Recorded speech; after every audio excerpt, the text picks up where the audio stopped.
The gaming industry has dug itself into a hole. By design, modern games are meant to keep you playing for so long that you simply don't have time to buy games from competitors. And everything would be fine if not for one thing. Making games is more expensive and takes longer than ever. So hypothetically, when your game sells only, let's say, 4 million copies, how exactly are you supposed to sell, let's say, 10 million copies when 6 million players are still trying to finish Assassin's Creed Valhalla or something like that? If the industry doesn't address this somehow, a major reset is inevitable because this model is simply not sustainable, and once you really understand how we got here, the answer to the question of what do we do now starts to look surprisingly obvious. In the 90s, games were made by just a handful of passionate people. Many genres hadn't even been invented yet, so developers were still figuring out what worked and what didn't. Back then, a developer was a one-man army, but they had three things: passion, fresh minds, and the courage to experiment, because they had nothing to lose. And I believe those three qualities carried through all the way into the early 2010s. Then the market started to consolidate. The same corporations that were already experimenting with microtransactions began acquiring smaller studios.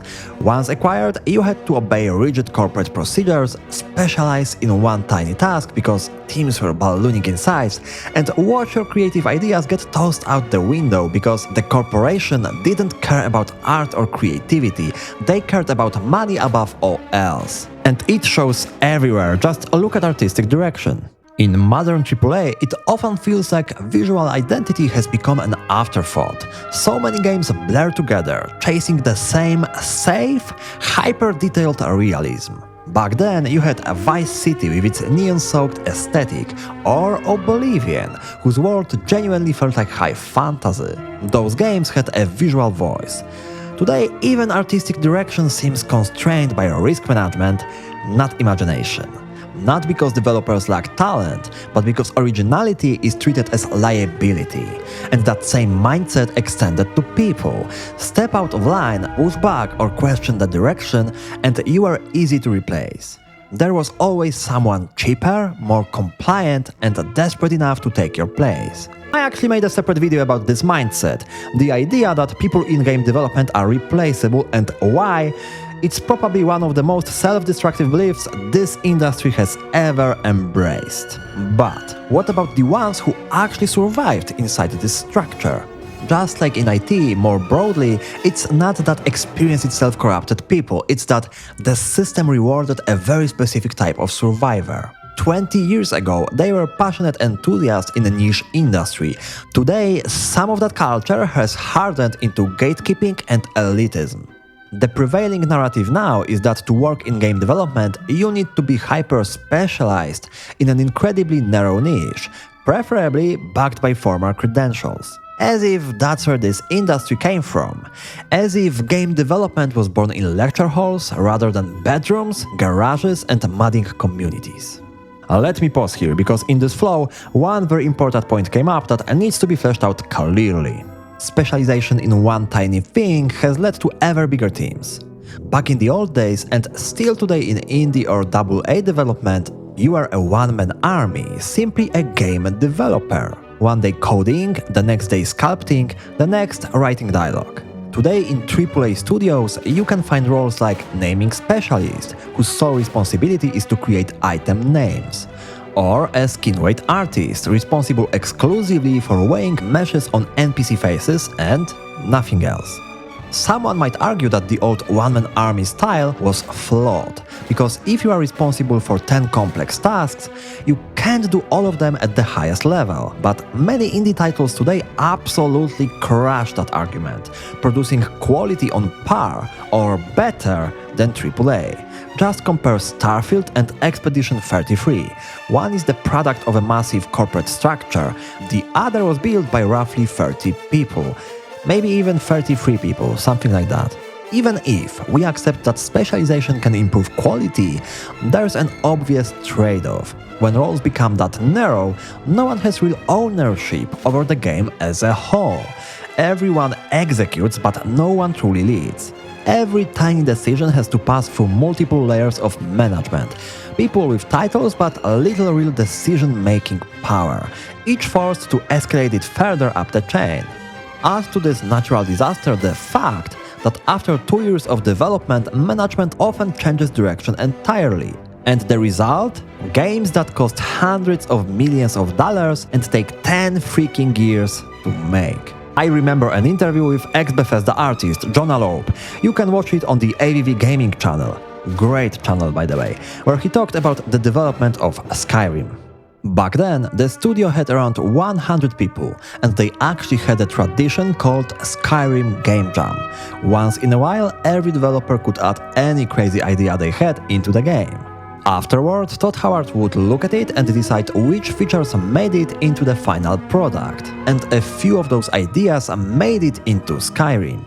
Water currents, adaptable kits, the house building and upgrading system, even kill cams for mage and archer attacks, or even dragon mounts.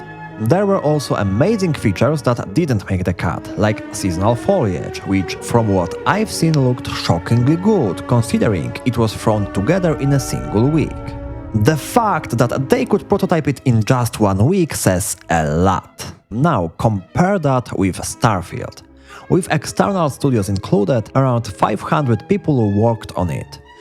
Do you really think modern Bethesda could still pull off something as creative and spontaneous as dragon mounts in a week? I don't think so. Those internal Bethesda game jams are long gone, and today developers don't just lack direct feedback from Todd. They are stuck in the same corporate structure as everyone else, where you need to ask a manager's permissions just to move a finger on the left hand of a character model. And this brings me back to team size, because it's important.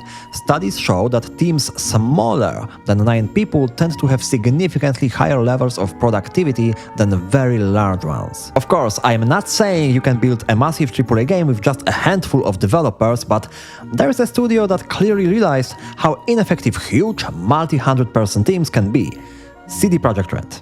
After the disastrous launch of Cyberpunk 2077, they introduced so-called strike teams. Small groups of a few people made up of programmers, 3D artists, animators, quest designers, and so on. Basically, they function like indie game teams operating inside a corporation. Each strike team is independent. Instead of getting lost in corporate bureaucracy, they focus on a single part of the game. That might be one quest line, or a single city district, complete with its NPCs and side quests. And because they are compact and autonomous, they can work in a super efficient way, and the results were immediate. CDPR realized that with such well-organized teams, they didn't actually need as many people. They reduced their overall staff by 9%, cutting about 100 positions. Combine that with the switch to Unreal Engine, which frees up even more developer resources, and suddenly the studio can do more with less. Of course, we'll see the full effect in The Witcher 4, and I'd argue this approach is already proven. In the past, CDPR struggled to release even a single bug-free game like Cyberpunk 2077. Now, they are developing 2 Witcher games at the same time, and they are doing it with fewer developers than before. It looks like CD Projekt may have actually found a medicine for one of modern gaming's biggest problems. But when you look at games like The Elder Scrolls or GTA 6, even though their future is certainly bright, the communities behind them are frustrated and tired.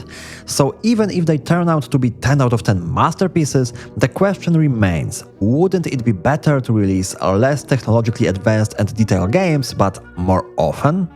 At least that's how it feels to me. It's great that GTA 6 might be the best game of the decade, but it's also depressing to realize I'll probably be 40 years old when I'm playing GTA 7 and possibly dead by the time the 8th one comes out.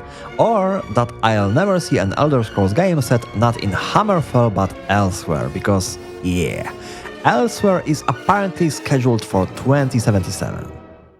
So, what live extension tech are you counting on to play GTA 8? Let me know in the comments. If it's good enough, I might use it myself. And if you enjoyed this video, feel free to check out another one where I talk about how microtransactions destroyed gaming's momentum. Thanks for watching, and I'll see you in the next one.